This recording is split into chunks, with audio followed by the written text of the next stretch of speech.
Unos minutos vamos a dialogar en contacto exclusivo desde la ciudad de Buenos Aires con el licenciado Fernando Darío Franco de Todos por la Educación. Estamos esperando que llegue a nuestros estudios la docente Ana María Córdoba y el profesor, el doctor Roberto Serrana Paz. Vamos a analizar hoy durante una hora larga la educación en nuestro país, sea evolucionado, sea involucionado. Ahora vamos con el informe de ARSA. ARSA, en el punto 9 del 88, estás escuchando El Protagonista. 420, 427, 69, 421, 1059 y para mensaje de texto 155, 199, 27. Tenemos en línea a Fernando Darío Franco, que es licenciado en Sistema, vive en Buenos Aires, Capital Federal.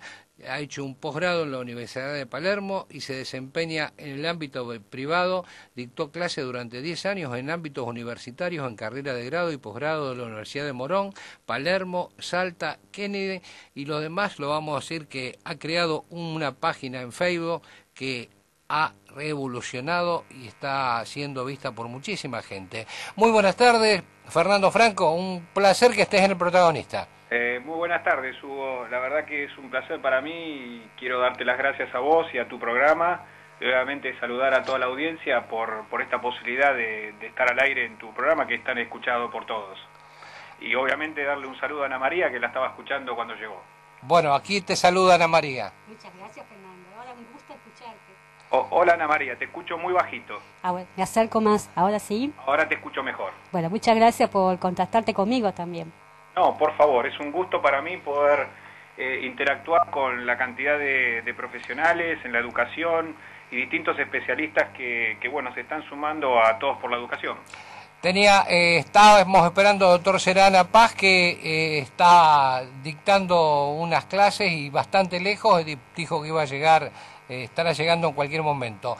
Me gustaría primero, Fernando, que nos cuentes cómo se te ocurrió en Facebook publicar esta página Todos por la Educación y con un eslogan de un chico que dice mi futuro es incierto, soluciona ahora. Sí, bueno, te cuento y les cuento a todos.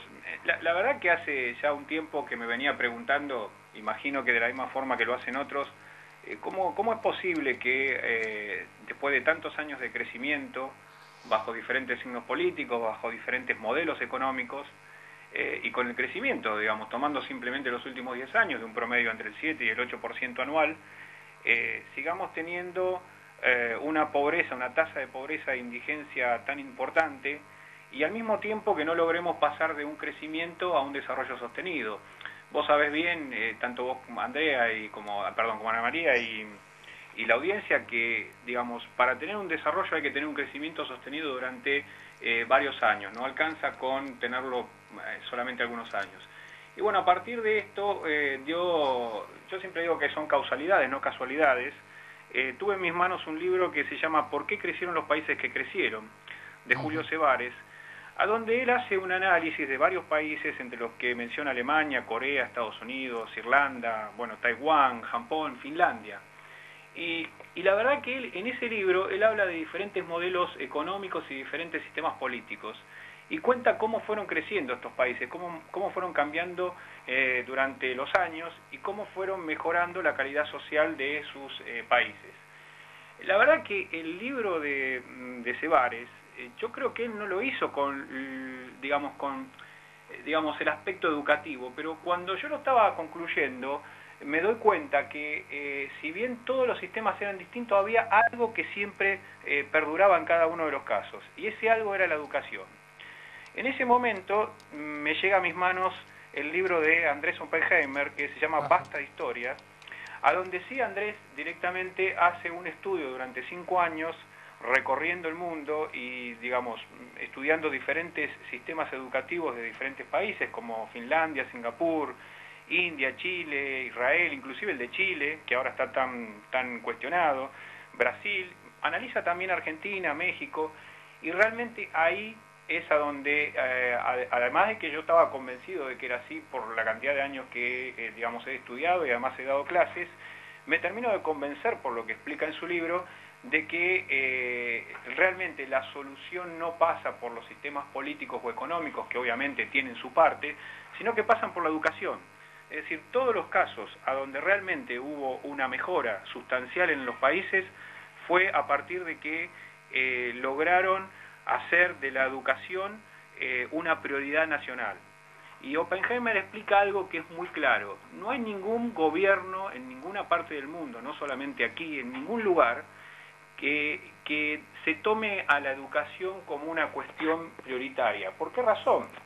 Porque básicamente los gobiernos tienen una tarea que es mostrar el ahora, mostrar proyectos que se puedan concluir en un periodo corto, porque luego tienen nuevamente las elecciones. Y cuando hablamos de educación, hablamos de periodos que van de los 10 a 20 años para poder ver resultados. O sea, hablamos de medianos y largos plazos. Oppenheimer termina diciendo que muchos de estos países que él estudió, inclusive Brasil lo ha hecho, han tomado como propio algo que se llama Todos por la Educación.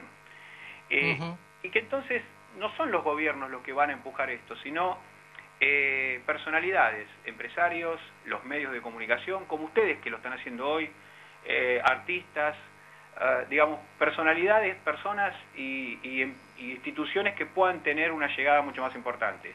La verdad que yo ante esa situación y en ese momento me planteé y dije, bueno, a ver, voy a iniciar una utopía que sea desde mi posición como ciudadano, intentar empujar un todos por la educación que sea nacional, que sea argentino, y a partir de esto ver si puedo hacer el proceso inverso, es decir, que los medios, profesionales, artistas, deportistas, dirigentes que tengan una llegada mucho más importante a toda la ciudadanía, tomen como propio la necesidad de un todos por la educación. Cuando decías que pensemos un país a 10 años, a 5 años o a 20 años, aquí a todos los políticos de nuestro país, al único que le escuché decir algo similar fue al intendente que ganó en Capitán Bermúdez, al ingeniero Mario Montisanti, que viene diciendo hace mucho tiempo, desde que era presidente del Consejo, Capitán Bermúdez es una ciudad que está a 25 kilómetros de Rosario, pertenece a Gran Rosario, Fernando, y hablaba de, digamos que es un poco la más atrasada de todo el cordón industrial, y hablaba de cómo programar un Capitán Bermúdez a 20 años. Bueno, ahora es su oportunidad, diciembre va a asumir y, como yo le dije la otra vez aquí frente al micrófono, estás trabajando para tus nietos. Exacto.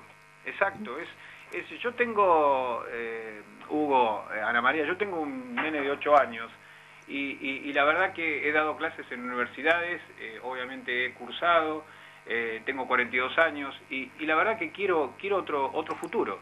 Y es compartido. Ana María, ¿qué opinas vos? No, es compartido. Yo también tengo un nene de 7 años y le digo, ¿qué le estoy brindando yo de mi sostén, digamos? Porque yo estoy dentro de la docencia como vos, Fernando.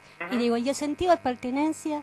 Porque yo veo a mis compañeras, pero vos no podés dar un tirón de oreja a tus colegas, porque quedaría un poco mal. Pero vos sí les podés dar un llamado de atención. Por eso lo que vos hacés me llamó mucho la atención, porque vos invitás a tener conciencia. Porque es cultura, chicos, acá estamos, le estamos diciendo. Y eso me parece fantástico en un sentido que, bueno, vos tenés la posibilidad de los recursos, y no todos tenemos la llegada que me brinda hoy Hugo, porque no todos están conformes con algo, que vos hablés, que vos pensés y que vos hagas. Cuidado, porque todo es política en el fondo. Sí. Cuanto menos sabés, mejor te pueden dominar. Ojo, eso lo tengo bien mentalizado. Sí, Ana María, lo que acá hay que entender es que, digamos, acá hay, digamos, obligaciones y responsabilidades compartidas. O sea, creo que acá hay responsabilidades desde lo que tiene que ver con el Estado, hay responsabilidades desde los sindicatos. Sí. Te estoy nombrando los diferentes actores, ¿no? Sí. Están los maestros y hay una parte que es fundamental, que tiene que ver con la actitud de los padres. Hace muchísimos años atrás, cuando nosotros éramos chicos, nuestros padres tenían otra actitud. Y cuando digo estas cosas no estoy generalizando, pues, digamos, no todos son igual ante la educación, pero la verdad que uno no puede hablar por un caso aislado o por varios casos aislados, sino que uno tiene que hacerlo en función de lo que la sociedad muestra. Y realmente la sociedad está mostrando que la educación no es lo prioritario. Hoy estamos preocupados por ver si mandamos a nuestros hijos, por ejemplo, a una escuelita de fútbol, que si vemos a ver cómo podemos hacer para mejorar la calidad educativa, que también pasa por la dedicación que los padres le dan. Estoy recibiendo un mensaje de un oyente, Roberto, dice: desde el Estado se educa para el siglo XIX y no para el siglo XXI, porque en el Estado no se educa. Roberto habla, dice palabras de Urtubey en el día de ayer. Y no te olvides que los docentes no están muy equipados a la realidad actual, digamos.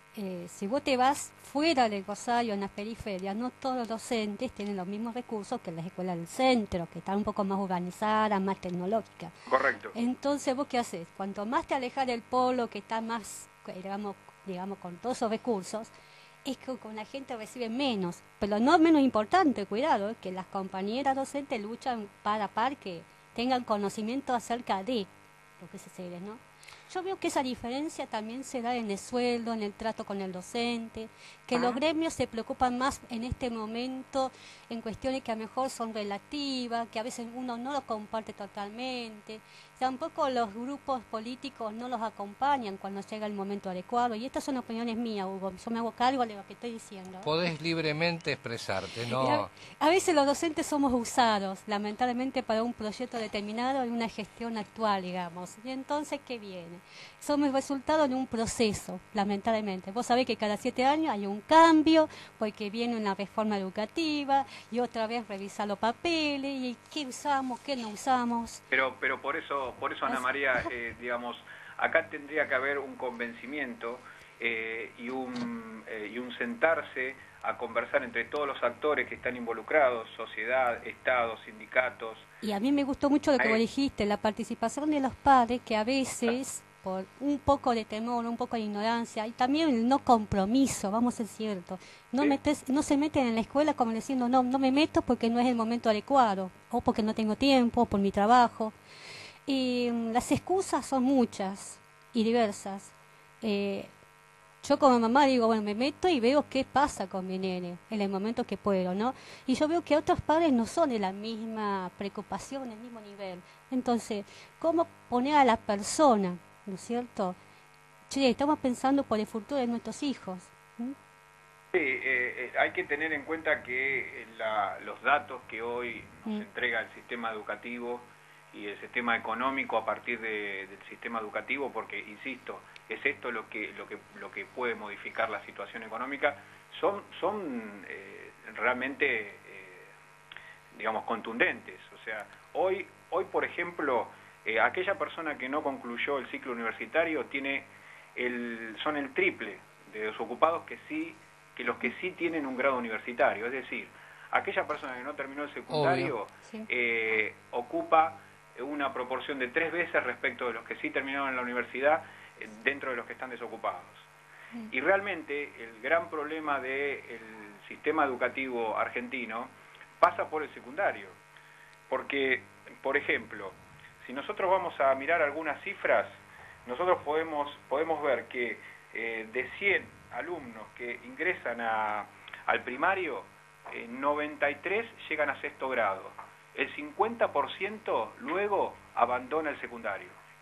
Entonces, son cifras contundentes. Ahora, Fernando, yo desde que era muy chico he oído que los docentes estaban mal pagos, que ahora cuando recuerdo mi primer maestra, que hoy estoy en el centro de exalumnos de la escuela primaria, soy vicepresidente y acepté porque la presidenta era mi maestra con sus 80 años, ¿no? Ahora, cuando yo no sabía algo, en aquel tiempo, si se tenía que quedarse un ratito más, se quedaba. Y si no, se iba hasta casa y le decía a mi madre que me enseñara. Ahora creo que se da para el que sabe, sabe, y el que entendió, entendió, y los padres tampoco le dan mucha bolilla, me parece. También hay un sentido que se perdió que se llama vocación. no te ve que cuando una maestra ejerce, tiene un sentido de vocación, pero también está lo otro, que es lo económico. Somos profesionales, entonces se juega eso, se conjuga entre qué, la vocación o la profesión. Entonces ahí se juega mucho. No te olvides que la mayoría de las maestras, por lo menos en nuestra provincia, es el segundo sostén de la familia, si no es el primero, como en mi caso, ¿no? Pero así que es la lucha diaria, entonces está el juego.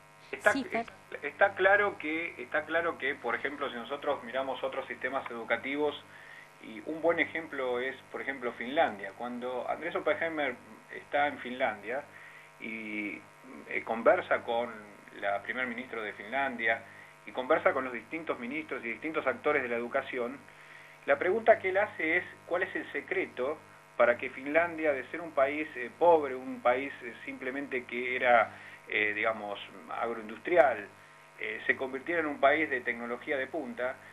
Y lo que le contestan es que el secreto fue 3 palabras. Entonces Andrés Oppenheimer me pregunta ¿cuáles son? Y le dice educación, educación y educación. Y entonces él pregunta, ok, pero la educación es muy amplia, hay un montón de factores en la educación. ¿Cuál es el factor central? Y entonces le dicen, el factor central es el maestro. Todo gira alrededor del maestro. Es decir, el maestro en Finlandia tiene una preparación y una capacitación que requiere, por ejemplo, lo que ellos llaman una licenciatura o una maestría de 3 años para poder estar en el jardín de infantes y de 5 años para estar en el primario. Pero, como decía recién Ana María, los maestros en Finlandia reciben una paga que es comparativa a un médico, por ejemplo. Claro, hay una distorsión que se ha producido, sobre todo aquí en nuestro país, después después del 2001. Hoy hablábamos antes de esta nota y no es que no se ofendan, que no es que no se lo merezcan ganar el colectivero, el camionero, el sueldo que gane. También merece ganar el docente, el policía, lo que igual o más de lo que gana un camionero, ¿no? O un colectivero. El tema es que se ha distorsionado tanto que hoy un camionero gana más que un gerente de banco. Sí. Y también aquí me está llegando un mensaje por internet, 2 mensajes en realidad. Dice, encontraron las netbooks, dice, algunos chicos más humildes, la buscada costeleta, ¿no? Y saben que las net algunos las venden, no se puede porque se reciben en comodato y el titular es el Estado.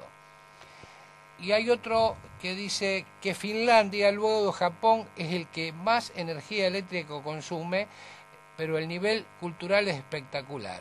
Doy fe, dice, ya que mi hijo comparte un finlandés en el aula, súper educado de nacimiento, se lo ve. Es un oyente que está mandando un mensaje.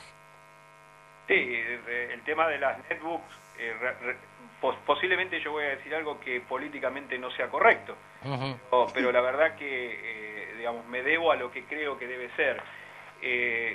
Si uno, y esto ya lo ha sufrido países cercanos como Uruguay, si uno no planifica conjuntamente con la entrega de una herramienta, porque en definitiva es una herramienta tecnológica, pero es una herramienta, no hace una planificación de cómo se va a usar y quién la va a enseñar a utilizar a esa herramienta, estamos ante la misma situación que si vos hace 50 años atrás repartieras otro tipo de herramientas, o si vos a mí en mis manos me pusieras un serrucho, si vos a mí me pones un serrucho en mis manos y me decís, bueno, ahora largate a hacer un mueble, puedo asegurarte que me voy a cortar los dedos de una mano.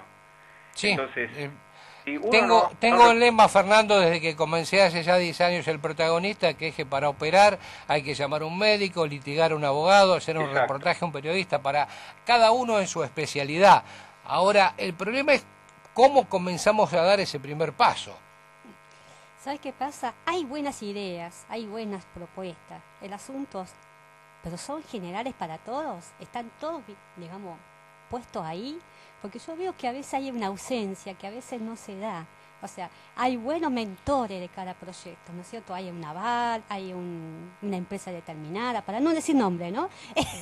Entonces, como que están dados los recursos y el momento y el proyecto. Y los agentes Porque los docentes no estamos capacitados, digo, por una mayoría que recibieron las maquinitas, se lo dieron a los alumnos y el docente está el menor, debo decir, el menor conocimiento que sus propios alumnos. Por eso hablo de Claro. La capacitación de se planificación. olvidaron, escúchame, no, en serio te digo, se olvidaron, porque llegan, el material llega. Claro, pero justamente lo que estoy diciendo es esto, cuando hablo de planificación, es una planificación, digamos, incluye un cronograma de actividades. Entre esas actividades está no solamente el reparto de una notebook, sino también la capacitación a los educadores para que luego los educandos reciban realmente la utilización acorde de esa herramienta, que en este caso es una netbook o una notebook, ¿sí? Sin esa capacitación a los docentes, va a pasar lo que pasó en Uruguay, que luego de 3, 4, 5, 6 meses se dieron cuenta, una vez pasado el momento inicial de furor, de que tenían que encarar ese proceso, porque si no, no estaban teniendo los resultados, más que en lugar de tomar notas con un lápiz y un papel, ahora lo tomaban con una computadora. Y acá pasó lo mismo, porque yo veo que entregan las máquinas, llegan y las docentes están ahí esperando a la segunda parte. En el único lugar que lo he visto hace unos años que fue invitado por el gobierno de San Luis, cuando que se entregaron todas, había ya un conocimiento de los docentes total de computación, y a mí me sorprendió, y estoy hablando año 2009 de esto, me sorprendió que el nivel de capacitación que había. Claro, no es lo mismo administrar una provincia con 400.000 personas o 500.000 como máximo, que, por ejemplo, que La Matanza, que tiene 10 millones de personas, ¿no? No, pero San Luis... De acuerdo. Digamos, lo que quiero dejar en claro es lo siguiente. No es un error querer entregar computadoras a los chicos para que puedan estar con tecnología y que puedan hacer usufructo de ella. Lo que estoy diciendo es que está faltando ahí la capacitación a los maestros. Sin eso, sí, entonces la herramienta deja de tener sentido y pasa a ser un mero elemento y no una herramienta. Así es. También hay algo que no... Yo creo que si ponemos a pensar un poco, alguien que marcó a fuego a nuestro país, que fue el general Perón, creo que hubo un antes y un después, hace más de 60 años creó los hogares escuela. Los hogares escuela sirvieron no solamente para sacar a los chicos de la calle, sino para crear oficios que luego se convirtieron en gente, se perdieron obviamente en los 90. Creo que tendríamos que ayornarlo al siglo XXI y evitar que una generación que está tirada en las calles y consumida por la droga se pierda más todavía. Bueno, Hugo, en este sentido, porque hay que ser justos, así como recién hice una crítica a la falta de una planificación con la entrega de las notebooks, hay que reconocer que este gobierno ha recuperado las escuelas técnicas. Sí.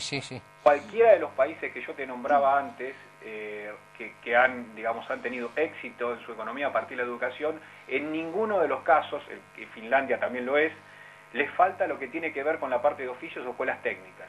Y una de las cosas que no se comenta mucho, pero que ha sido un gran acierto del gobierno, es la recuperación de las escuelas técnicas, que fue destruida en la década del 90. Y que fue lo que propició que cuando en el 2001 hubiera una recuperación económica, cualquier fábrica te decía que no podía encontrar un oficial tornero o un soldador, es decir, no podías encontrar a alguien que conociera un oficio industrial. Era conseguir un tornero, un pintor, un soldador, un plomero, era realmente algo, pero te daban, los pocos que habían decían, puede ir dentro de 3 meses o 4 quizás. Sí, es así. Ana María creo que hace unos minutos atrás mencionó algo y, yo estaba esperando un momento para poder conversarlo, creo que lo mencionó Ana María. Sí. Que tiene que ver, desde el punto de vista de lo político, nosotros tenemos un problema en la Argentina que es bastante grave y que no es solamente a nivel educativo, pero nosotros vamos ahora a centrarnos en lo educativo, que tiene que ver con el no cumplimiento de las leyes. Es increíble cómo hay leyes que se formulan bien, que hay un consenso en todo el arco político, que se promulgan y que luego no se cumplen. Por ejemplo, una de ellas, y que es fundamental para poder mejorar la educación, tiene que ver con el tema de la cantidad de días y horas de clases.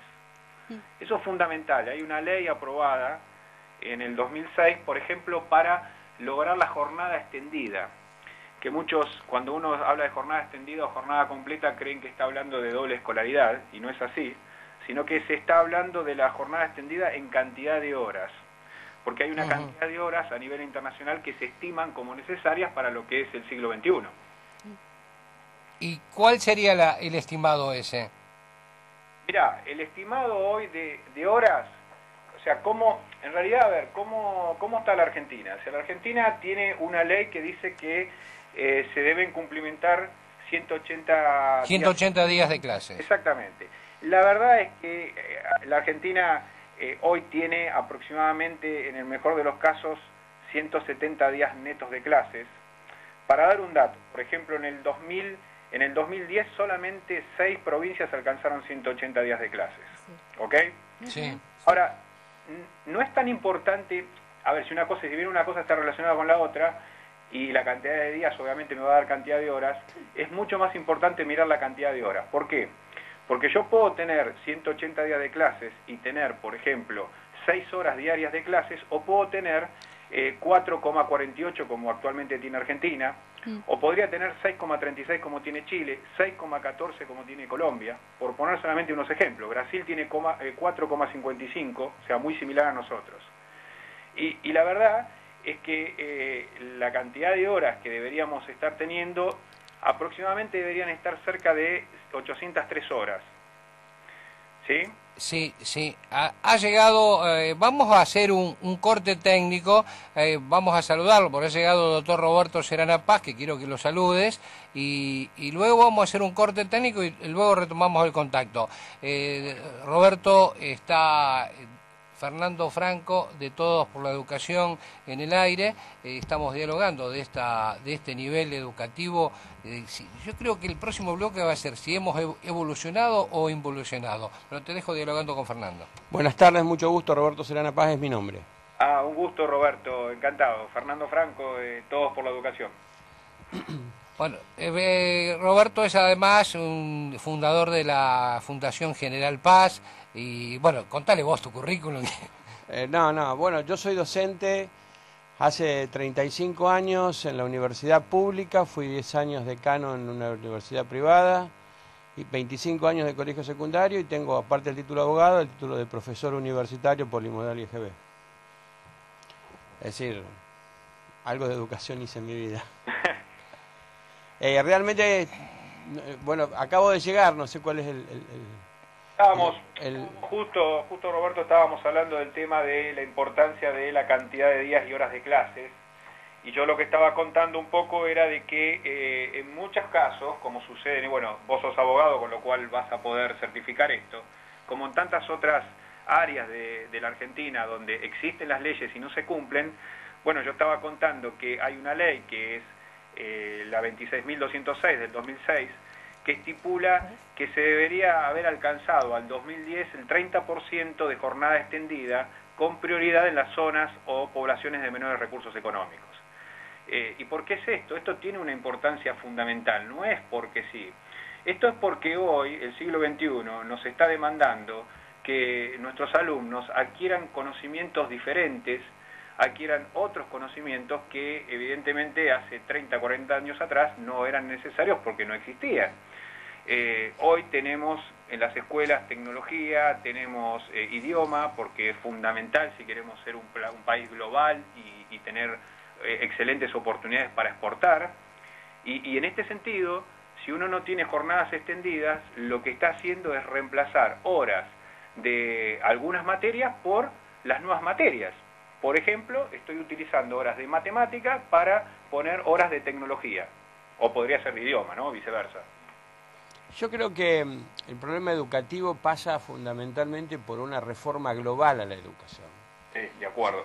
Yo creo que la gran crisis del país se sale de una sola manera, que es con educación. Correcto. Yo tengo experiencia de haber armado varios planes de estudio y programas, Y siempre mi discusión era esa, es decir, hasta dónde la escuela debe informar o formar. Y yo creo que el gran problema educativo argentino es que nos quedamos en que informamos a media y formamos casi nada. Si tenemos una crisis de valores muy seria que viene en la educación, y la crisis moral que se vive en el país es fundamentalmente una crisis educativa. Es decir, no sé, eso de la extensión de la carga horaria de las materias o colocar más materias, por supuesto que es muy importante. Comparaba, Fernando, con Finlandia también a Argentina. Hay un largo abismo, ¿no? Sí, claro, Roberto, lo que pasa tal vez la primera parte, justamente lo que vos decís, nombrábamos algunas de estas cuestiones y estoy 100% de acuerdo contigo. O sea, acá estábamos mencionando al principio del programa, digamos, diferentes actores, y uno de los actores fundamental en todo esto tiene que ver con la familia.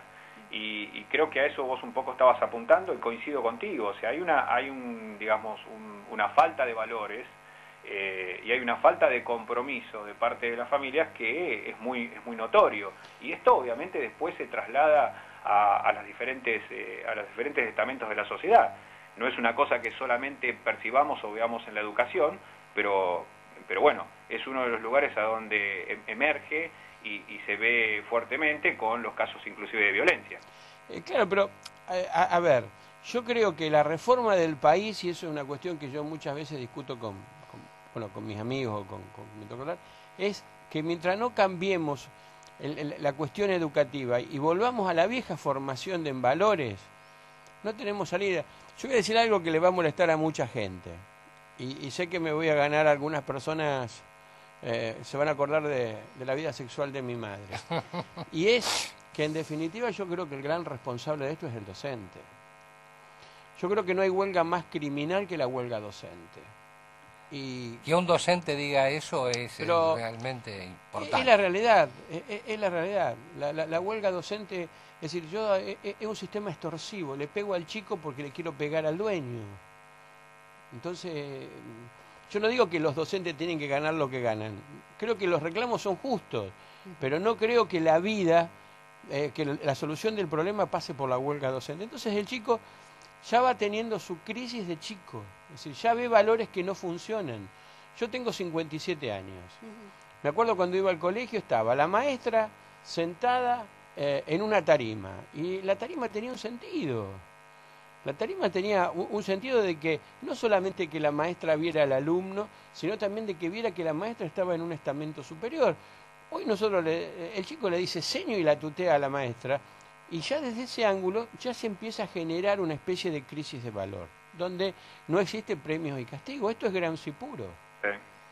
Sí, lo que pasa, Roberto, que lo que habría que también decir es que, y también esto, no sé si ustedes van a coincidir, puede generar, digamos, quien esté de acuerdo y quien no, pero yo estoy convencido que al colegio uno va a que le den herramientas para aprender en la vida, porque la vida es un continuo aprender, y para poder defenderse en todos los estamentos de la vida. Pero los valores,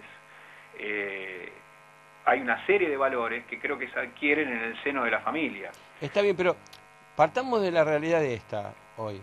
La realidad dice hoy que la familia como institución está en crisis. Sí. En esas zonas, a ver, no quiero ser clasista, porque muchas veces es muy difícil entender estas posturas. En esas zonas periféricas, donde los valores muchas veces están diezmados y la familia no cumple su rol, hoy tenemos que ver cómo solucionamos el problema del chico, porque el otro problema casi no podemos llegar. ¿Pero qué son zonas periféricas? Las zonas carenciadas. No, bueno, pero ahí no coincido. Yo creo que la carencia de valores es general y cruza. No, pero eso no tengo la menor duda, coincido plenamente con vos, ¿eh? Cruza, por eso creo que cruza todos los niveles socioeconómicos. A ver, no, yo hablo en general. Lo que pasa es que esta se ve más focalizada. No, yo estoy de acuerdo con vos, es decir, el delito o la crisis de valores no es una cuestión de riqueza o de pobreza, ¿eh? Es una neta cuestión de formación. No, eso es una neta cuestión de formación. Lo que sí estamos de acuerdo, es que el hecho de la pobreza genera más pobreza. Es decir, cuando uno habla de una pobreza estructural, uno está hablando de un círculo vicioso que se forma a partir de la pobreza actual de los padres y la pobreza futura de los hijos, producto de que la pobreza de los padres no le permite a los hijos acceder a una educación de calidad, en tanto y en cuanto el Estado en los últimos años se ha desatendido de esa obligación. Fíjate vos, mi experiencia docente pasa fundamentalmente por universidad pública, privada y colegios de nivel socioeconómico medio alto. ¿Qué te quiero decir con esto? Y yo se lo digo siempre a los alumnos. Hoy no podemos seguir sosteniendo una universidad gratuita como la que tenemos, donde egresan entre el 10 y el 20% del que ingresa. Correcto. Y donde el borracho de la esquina, cuando se toma un tetrabric, le está pagando la universidad a un chico de clase media alta, porque nos guste o no nos guste, la gente de clase humilde no está asistiendo a la universidad. Entonces, bueno, esos fondos que nosotros hoy mandamos a la universidad, y yo creo que lo tenemos que redireccionar para tener una educación primaria de excelencia, que es donde se forma el chico. Pero totalmente de acuerdo. Lo que pasa, Roberto, es que acá el problema está en que se generan muchos mitos y muchas veces se desinforma, y vaya a saber por qué no se quieren decir las cosas como son. Ah, bueno, ese es el otro problema. A ver, el delito no es una cuestión de pobreza, el delito es una cuestión cultural. No, por supuesto, pero te iba a dar algunas cifras respecto de lo que vos decías de la universidad, porque estoy totalmente de acuerdo. Vos fijate lo siguiente, en una universidad pública, en la Universidad Pública Argentina, vos tenés, por cada 8 alumnos de nivel socioeconómico alto, hay apenas uno solo de nivel bajo. Sí. ¿Sí? De cada 100 chicos que ingresan a la primaria, 75 lo hacen en colegios estatales. ¿Sabés cuántos se gradúan de privadas? 70%. Es decir, de nuevo, terminaron 75 de 100 en las estatales y 70 que egresan de la universidad son de la universidad privada. ¿Ok? Sí. Entonces, si a eso además le agregamos que vos tenés una tasa de graduados en Argentina del orden del 14%, y si comparamos con Australia es del 61%, Finlandia es del 56%, ¿querés un dato? Cuba es del 21%. Entonces estamos ante una situación a donde realmente la universidad pública no está entregando ni la cantidad de graduados necesarias, ni tampoco está entregando el egresado que se necesita, porque pero claro, es un punto que debemos tocar. Fernando, tenemos que hacer un corte técnico, que das con Manuel coordinando la próxima salida. La pregunta es, ¿involucionamos como país? ¿Evolucionamos? ¿Y cómo, a mí me importa el futuro, cómo hay que hacer para empezar de nuevo y que pensar en nuestro futuro como país, ¿no? Bueno, vamos al corte y luego continuamos. Wow. En el punto 9 del 88 estás escuchando El Protagonista. 424 27 69 421 10 59 y para mensaje de texto 155 199 27. En 30 segundos seguimos dialogando con Fernando Franco, docente, creador de esta página en Facebook de Todos por la Educación, aquí en el piso Ana María Córdoba y el doctor Roberto Serrana Paz. ¿Qué empresa presenta el Protagonista? Presenta la siguiente nota: Protección Mutual de Seguros del Transporte Público de Pasajeros. Agencia Rosario, Sarmiento 1802, esquina Cochabamba. Teléfono 0341 423 7225. Seguimos, Fernando, desde la ciudad de Buenos Aires. Están preguntando en qué lugar de Buenos Aires vivís. En Capital, en Liniers. En Liniers. Estamos revolucionados aquí por el monitor, viendo que dicen que han encontrado a la nena, a Candela, muerta. Ah, ¿muerta? Sí, la mamá salió están llegando algunos mails y también estamos viendo por el monitor que el gobernador Scioli está yendo hacia el lugar. según esto es la agencia Noticias Argentinas, en Morón se la ha encontrado. Bueno, lamentamos, la vida continúa y seguimos esto. Roberto, Ana María, ¿hemos evolucionado o involucionado en la educación como país? Vamos a darle la izquierda a las mujeres, Fernando. Bueno, gracias. Es difícil, es una lucha constante, porque está entre lo que se hizo antes y la comparación de lo que se hace en el presente y la proyección, esa visión que tenemos del futuro que es incierta. Entonces, con ese vaivén, ese aspecto medio dubitativo en este campo político que no te presenta algo estable, y uno dice, tenemos que continuar con lo que tenemos. ¿Es cultural o es educativo? ¿Le compete a los docentes o le compete a otros actores? Le compete a todos. Yo pienso que la pertenencia es todo. Nos compete a la familia, al docente, al sistema y al Estado. Sistema educativo, quiero decir, ¿no?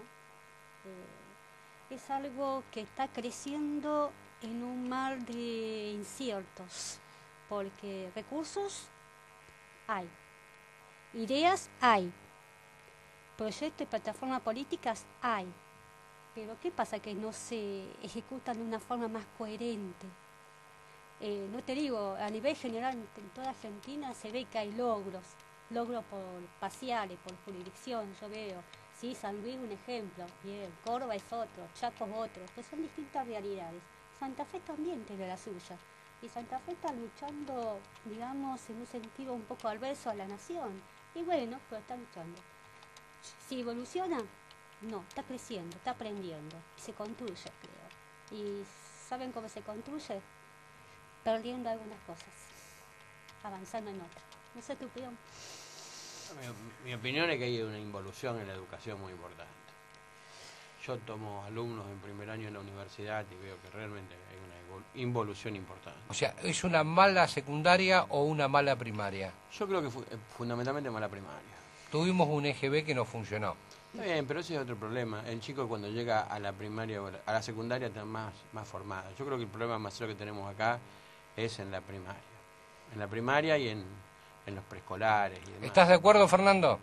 Sí, estoy escuchando atentamente. Bueno, yo creo que la crisis de la educación en general, no quiero ser repetitivo, tiene que ver también con los valores, con la familia, y hay que decirlo con todas las letras, porque para eso tenemos esta oportunidad de hablar y decirlo. Acá hubo, yo insisto que para mí muy bien planificado, la década del 90, digamos, tuvo, digamos, el golpe de gracia que faltaba, algo que no venía del todo bien, y que fue desarticular la industria, desarticular la educación, porque se desarticuló por completo. Muchos docentes vieron que su carrera se modificaba, que los sueldos eran magros, algunos dejaron de ser docentes, y hoy hay que reconstruir eso, y coincido con Roberto en que yo para mí no es solamente el primario, o sea, es todo, porque por ejemplo, yo decía, no sé si estabas vos, Roberto, cuando lo nombraba, hoy tenemos que ingresan al primario 100 alumnos y llegan a sexto grado 93, pero en el secundario tenemos una deserción del 50%. Obviamente que si uno se detiene solamente a mirar lo que pasó en el secundario, va a quedarse con esa cifra, y ahí es a donde coincido con Roberto. Seguramente para que haya una deserción del 50% en el secundario, tiene que haber habido una muy mala gestión también en el primario, que hace que uno llegue prácticamente esmerilado al secundario. Y aquellos que, aún dentro de la tasa del 50% que lograron terminarlo, llegan a la universidad, llegan con una muy mala preparación, con una preparación muy paupérrima. Sí, también vamos a aclarar que hay docentes que están siendo capacitados, no desde el Estado, sino en determinados rubros por privados. Por ejemplo, en la parte, aquí en la provincia de Santa Fe se agregó a los docentes la materia de seguridad vial. No, vos, Ana, has ido a algunos cursos de capacitación que se hicieron el gobierno. Se los hace además de la Agencia Nacional de Seguridad Vial o provincial, desde una compañía privada como Protección Mutual de Seguros, que vos sabés que nuestro columnista exclusivo es Daniel Manente. Sí. Y también en la parte, mirá dónde hemos llegado, que el perito verificador Adán Pérez, Diego Roda, que tienen también una página internet que es www.estudiodeperitajeautomotor.com. Es un sitio destinado a toda aquella persona que desee capacitarse en lo referente a identificación vehicular. Son propios policías que se capacitan a otros policías y no reciben absolutamente nada desde el Estado. Entonces, donde fracasa, estamos de acuerdo, es el Estado. A ver, Hugo... Sin hacer ningún tipo de connotación política. No, por supuesto, pero Hugo, estamos volviendo otra vez al inicio de cuando vos me preguntaste por qué todos por la educación, cómo había iniciado esto. No son los gobiernos los que van a lograr poner la educación al tope de las prioridades del país. ¿Por qué? Porque los gobiernos, y esto no sucede solamente acá, sucede en todos lados, tienen diferentes prioridades que tienen que ver con el cortoplacismo. Estoy de acuerdo que en otros países han tomado la decisión de Estado de hacer planificaciones que tengan que ver con políticas de Estado, valga la redundancia, a 10 y 20 años en diferentes áreas. Una de ellas, la de educación. En países como el nuestro necesitamos dar vuelta a esta situación y empujar desde la sociedad y desde los medios y desde los artistas y desde los deportistas y de todos aquellos que puedan generar una presión para que nuestros dirigentes de una vez por todas pongan a la educación al tope de las prioridades y nos sentemos en una misma mesa a planificar a largo plazo. ¿Y cómo lo logramos? Yo creo, Hugo, que lamentablemente el pasado, que esto que yo nombraba de los años 90, tiene que servir para no repetirlo. Ahora, si vamos a estar, como dice, inclusive lo dice Andrés Oppenheimer en el libro Basta de Historias, es el título del libro, ¿por qué se llama Basta de Historias? Porque lo que él menciona es que en los países latinoamericanos, por lo general, estamos muy preocupados por la historia, ¿sí? Por la historia pasada. Entonces él dice, por ejemplo, un país como China, que tiene una historia milenaria, mucho más antigua que inclusive que la de los países latinoamericanos, están mirando más al futuro que al pasado. Nadie está diciendo olvidarse del pasado de un país, pero sí ponernos como objetivo el mirar de acá a 20, a 30 años. Y para mirar a 20, 30 años tenemos que pensar y darnos cuenta, sin partidismo alguno, dónde estamos parados, cuál es la verdadera situación y corregir aquellas falencias y aquellos aspectos que necesiten ser corregidos, entre todos, sindicatos, sociedad, política, todos los actores. ¿Cómo hacemos hoy, Rosario, al mediodía, el centro de Rosario, donde está ubicada la radio, plena Peatonal Córdoba, a 3 cuadras del monumento? Fue un caos total porque alguien que está en la oficina de viviendas quería acceder a algún papel, todavía no me imagino qué, han tirado todos los contenedores en el medio del centro y lo único que ha hecho fue entorpecer toda la calle, y gente acá demoraron hasta 45 minutos en llegar a 3 cuadras de la radio. Seguimos confundiendo en nuestro país una palabra que es orden con represión. Y está grabado, lo tengo, siempre he estado en contra de cualquier corte, ya sea desde lo marginal hasta del piquete del campo. El tema es cómo logramos separar esas dos palabras. Que sea orden. Aquí, por ejemplo, el director de tránsito que iba a venir ayer, va a venir la semana que viene. Hay un circuito en el Parque Alén, uno de los parques más importantes de la ciudad, donde es un velódromo, se enseña a conducir. El domingo había 200 motociclistas no respetando ningún tipo de normas. En derredor, 2.000 personas que estaban disfrutando de una tarde de domingo. ¿Qué pasa si hubiera un operativo policial ahí con los agentes de tránsito? Un desquicio. Ahora, Roberto decía, hay que hacerlo. Yo creo que primero hay que poner orden en todos lados. La inversión del Estado en proporción al PBI, el PBI no es mala. Yo creo que es un problema de distribución de fondos. Correcto. Es decir, tenemos realidades. Yo enfoco la visión esta fundamentalmente desde el ángulo universitario. Y nosotros hemos creado carreras universitarias que sin ningún tipo de sentido, que nos cuestan un montón de plata. Hay un montón de carreras, hemos hecho carreras universitarias de 4 o 5 años que no tienen sentido. Hemos abandonado la educación técnica. Sí.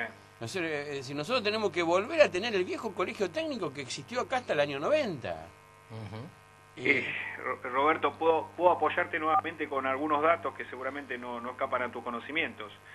Fíjate que hoy la Argentina tiene 29.000 estudiantes de psicología y 8.000 de ingeniería. En un país que en los próximos 5 años necesita 19.000 programadores o profesionales de la tecnología. De nuevo, formamos 29.000 psicólogos por año y necesitamos 19.000 en los próximos 5 años. Y esto lo conozco perfectamente bien porque, bueno, el área en la cual me desempeño tiene que ver con tecnología, ¿no? El otro día me decía que hay más psicólogos en la provincia de Santa Fe que en toda Francia. Exacto, yo te pasé ese dato. No sé si... Hay más psicólogos en la provincia de Santa Fe que en toda Francia. Hay países... Todo el centro de psicólogos. Hay países que no tienen Ministerio de Educación, donde el Ministerio de Educación es, digamos, una secretaría del Ministerio de Economía. Llamémosle los nombres, a lo mejor cambia el nombre. ¿Por qué? Porque es economía que le dice cuáles son las necesidades de este país.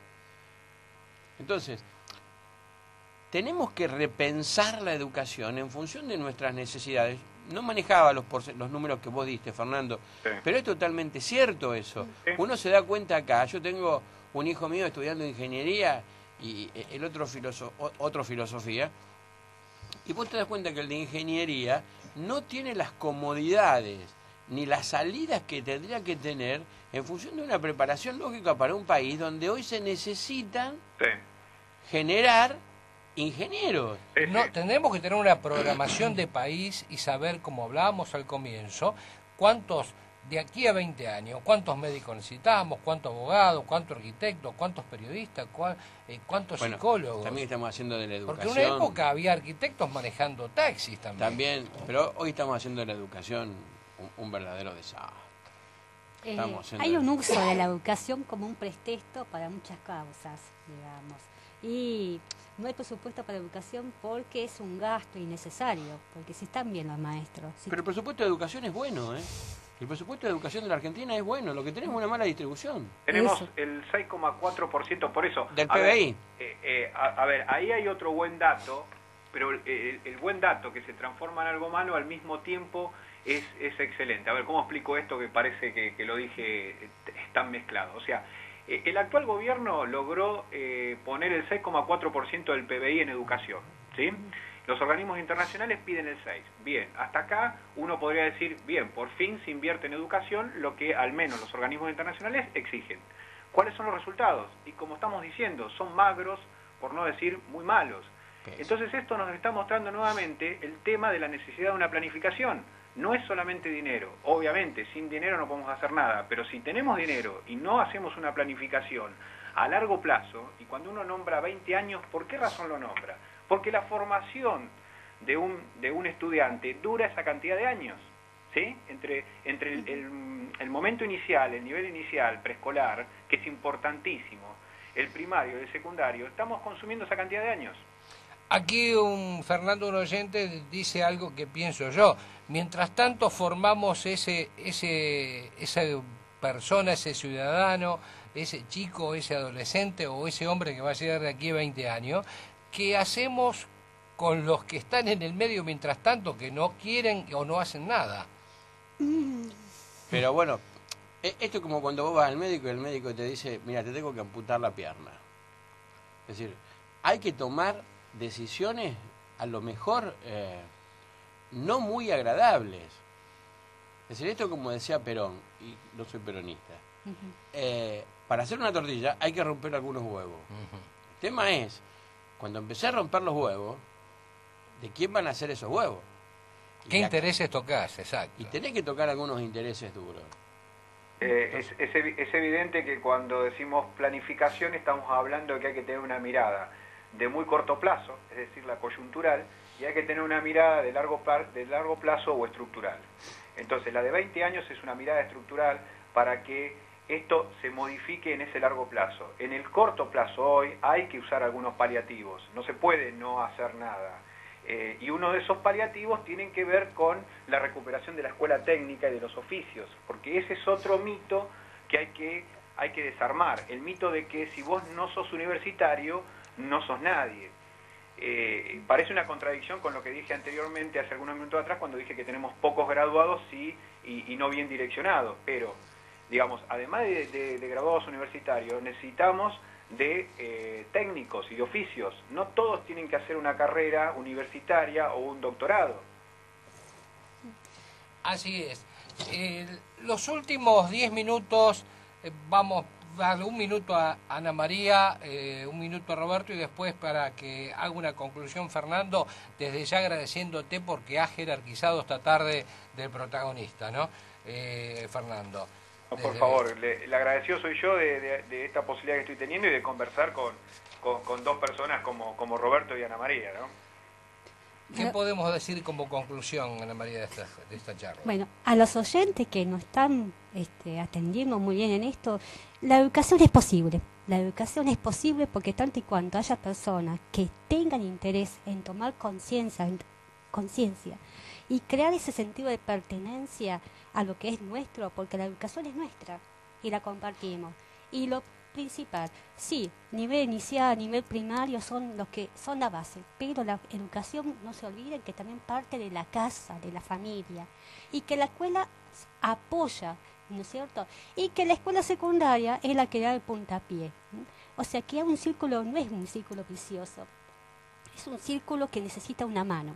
Y esa mano es el Estado. Y el Estado le debe directamente aportar más capacidad en el sentido, no solamente de recursos, sino en incentivo, porque no nos está capacitando adecuadamente. Lo que decía el compañero, sí, distribución de todo, sí, pero también están las ideas. Yo creo que las ideas mueven todo. Por eso me encantó participar en este debate. Agradezco a Hugo y pienso que lo docente es no solamente el eje central de la educación. Todos somos los ejes y actores de la educación. Vos, yo y ustedes. Roberto, tú... Mira, creo que mi conclusión es algo que vos y yo hemos hablado en repetidas oportunidades. Hoy necesitamos en el sistema educativo una reforma estructural muy importante, muy grande. Y creo que una cosa es la coyuntura, donde si bien la familia es importante, creo que es muy importante la intervención del Estado. Creo que estos son los lugares que el Estado debe ocupar y no otros como pretende ocupar. Te aclaro, Fernando, yo soy ideológicamente liberal. Entonces yo creo que estas son las grandes cosas que el Estado debe realizar y que son las que yo creo que el Estado, como el famoso dicho que el que mucho abarca poco aprieta, se ocupa de cosas que no se tendría que ocupar. Y en eso es la reforma que el Estado tiene que hacer. La inversión económica que hace el Estado hoy, y que claro que soy antikirchnerista, es buena desde el ángulo económico. Lo que pasa es que hay una pésima distribución. Creo que tenemos que volver a la vieja colegio técnico, creo que hay que sacar un montón de carreras universitarias que no tienen ningún sentido y volverlas a tecnicaturas, con lo cual el presupuesto se podría solucionar. Creo que hay que darle capacitación al docente primario y al preprimario, que son cuando el chico realmente su cerebro es una esponja y absorbe todo. Entonces yo creo que esa es lo que mi aporte a este intercambio de opiniones. ¿Y cómo involucramos a los padres dentro de ese contexto? Y eso, hoy el que no se compromete solo es muy difícil, porque hay que replantear todo eso. Hoy llevar al padre al colegio es muy difícil. ¿Te doy una idea? Sí. Es una pequeña semillita, no es que sea la solución ni nada, es una alternativa. En mi colegio se invita a los papás, se invita a que entren, es la escuela abierta. ¿Y qué porcentaje va? Y es mínimo, ponerle en un tercer grado, 10%, pero ojo, pero cada uno potencialmente es un agente multiplicador, ojo, el ejemplo dice mucho. Antes de pedirte tus últimos minutos finales, Fernando, quiero decirte que el lunes y martes voy a estar en Buenos Aires, he sido especialmente invitado, 5 periodistas de Rosario en cada rubro, hemos sido invitados al Senado de la Nación a las primeras jornadas de periodismo parlamentario. O sea que voy a estar lunes desde las 9 de la mañana hasta las 17 que termina, y el martes también va, entre otros panelistas, va a estar Norma Morandini, Adrián Pérez, Julio Paz, que es el secretario del vicepresidente Cobos, y voy a transmitir el martes desde la ciudad de Buenos Aires, así que transmitiré desde el Senado de la Nación. Si tenemos tiempo, tomaremos un café. Bien, perfecto. Así que te pido tu conclusión, y desde ya te digo que has jerarquizado esta tarde del protagonista. Bueno, nuevamente muchísimas gracias a vos, Hugo, al programa y a los invitados, que es un placer estar dialogando con ellos. Mirá, a ver, hacer una conclusión. La verdad que coincido con todo lo que dijeron Ana María y Roberto como conclusión. Sí quiero volver a hacer hincapié en el maestro. Sí, para mí es fundamental el maestro. Hay que jerarquizar al maestro nuevamente. Tienen que tener una paga diferente, pero también tienen que estar capacitados, y tiene que haber pruebas y tiene que haber exámenes en los colegios que muestren el nivel alcanzado, y se deben generar incentivos. Vos preguntabas hace unos minutos atrás cómo se puede hacer. Bueno, podemos dar también ejemplos concretos. Uno es trabajar en incentivos, desde la nación a las provincias, de las provincias a los municipios, de los municipios a los colegios. Hay que instaurar exámenes de nivelación en todos los años de los colegios para entender en qué nivel están los alumnos. ¿Quiere preguntarte algo, Roberto? No, era comentarte algo. Mira, yo tengo una fundación, la cual la hice cuando dejé de ser decano de la facultad en una universidad privada, que me dedico a la historia y a las cuestiones sociales. Y la última conferencia que organizamos la dio una psicopedagoga, y el tema era los grandes hitos de la educación argentina, de Sarmiento a Tinelli. Si vos supieras la repercusión que tuvimos con esa conferencia, es decir, cómo Tinelli en definitiva termina siendo un agente de educación en la Argentina. Bueno, malo, pero esas son las cosas que... Bueno, pero eso habla de dónde estamos. Claro que habla de dónde estamos. Eso habla de dónde estamos. Y a mí me gustaría dar otro ejemplo de cómo se puede incentivar, cómo se puede empezar a cambiar esto. Por ejemplo, si yo pregunto si alguien sabe quién es el último ganador de las Olimpiadas Matemáticas, yo estoy seguro que muchos no lo sabemos. Yo no me recuerdo el nombre. Ninguno, no paso. Ninguno. Pero lo ganó... Si llego a ir de Susana, esa pregunta va a ser al azar que la conteste. Es que, a ver, fíjate una cosa, lo ganó un alumno del Otto Krause. Ahora, ¿a qué quiero ir con esto? Si preguntamos quién ganó el Balón de Oro, todos vamos a decir Messi, todos lo sabemos. Así es. Entonces, pregunto, el Estado que tiene, porque hace 10 años que estamos teniendo un crecimiento entre el 7 y el 8%, tiene que instaurar un premio, tiene que instaurar un incentivo. Debería haber un incentivo nacional de X monto a aquellos que se destaquen en las diferentes áreas, aquellos que consigan y obtengan un logro tan importante como obtener una competencia de matemáticas entre tantos candidatos de tantos países del mundo. No puede pasar desapercibido, no puede suceder que ningún diario, ningún programa de televisión, ninguna radio le dé ni siquiera, mira lo que te estoy diciendo, ni siquiera un día. Hay que pasearlo, hay que darle la importancia que esto tiene. Mirá, en el libro de Basta de Historia cuenta un caso que yo realmente no lo puedo creer. Creo que, no quiero mentir, por lo cual no recuerdo si es China o Singapur, que hay un momento del año en que se hace un examen general. En ese momento y en esos 2 días desvían el aterrizaje de aviones de un aeropuerto a otro, porque todo el país está concentrado en no molestar a los alumnos, porque es un momento importantísimo para ellos y ellos son lo más importante para el país. Yo creo que es China el que tiene el sistema de que le paga a los docentes de acuerdo al éxito de sus alumnos. Bueno, sí, no solamente China, lo están haciendo varios países. Finlandia también tiene su sistema de medición. Pero la verdad, digo, más allá de todo esto que digo, una conclusión, y que es algo que sinceramente lo hago propio, que lo dice en el libro Andrés Oppenheimer, es: hagamos de la educación una tarea de todos. Solo la sociedad comprometida logrará incluir en la agenda la educación.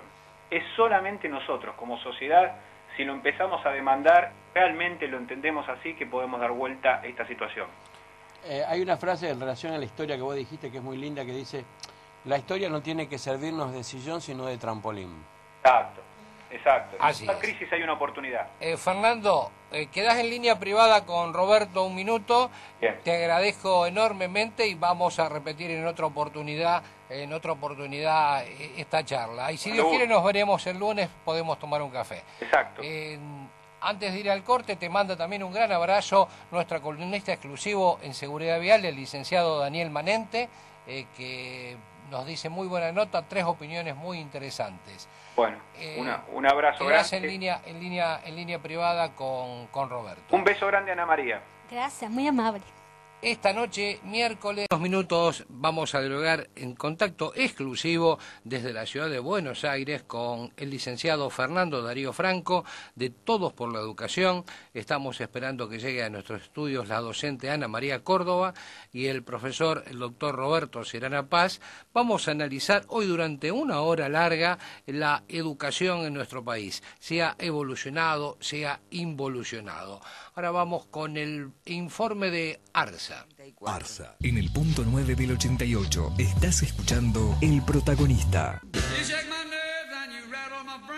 424-27-69, 421-1059 y para mensaje de texto 155-199-27. Tenemos en línea a Fernando Darío Franco, que es licenciado en Sistema, vive en Buenos Aires, Capital Federal. Ha hecho un posgrado en la Universidad de Palermo y se desempeña en el ámbito privado. Dictó clase durante 10 años en ámbitos universitarios en carrera de grado y posgrado de la Universidad de Morón, Palermo, Salta, Kennedy y lo demás lo vamos a decir que ha creado una página